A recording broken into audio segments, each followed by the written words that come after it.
पेश है हिंदी जबान में अपडेट।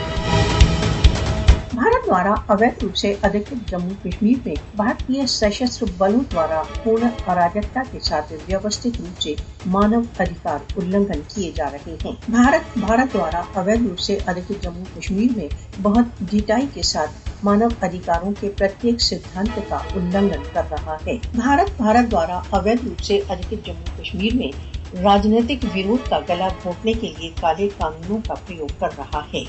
मोदी के शासन में भारत द्वारा अवैध रूप से अधिकृत जम्मू कश्मीर में भारतीय राज्य आतंकवाद में एक खतरनाक सीमा तक वृद्धि हुई है। मोदी शासन ने कश्मीरी जनता के विरुद्ध भय तथा आतंक का वातावरण व्याप्त किया हुआ है। भारत द्वारा अवैध रूप से अधिकृत जम्मू कश्मीर को संसार के सबसे विशाल सैन्यकृत क्षेत्र में परिवर्तित कर दिया है।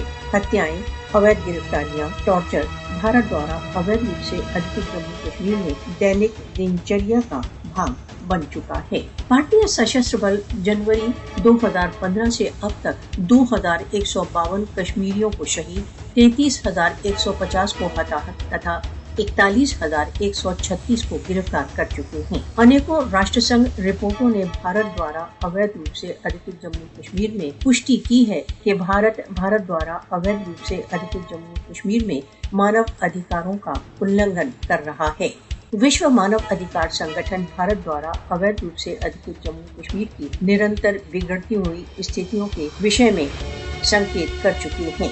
भारत द्वारा अवैध रूप से अधिकृत जम्मू कश्मीर की बिगड़ती हुई स्थिति तुरंत रूप से अंतर्राष्ट्रीय समुदाय द्वारा इस ओर ध्यान देने की मांग करती है। मोदी शासन को भारत द्वारा अवैध रूप से अधिकृत जम्मू कश्मीर में मानव अधिकार उल्लंघनों के लिए उत्तरदायी ठहराया जाना चाहिए।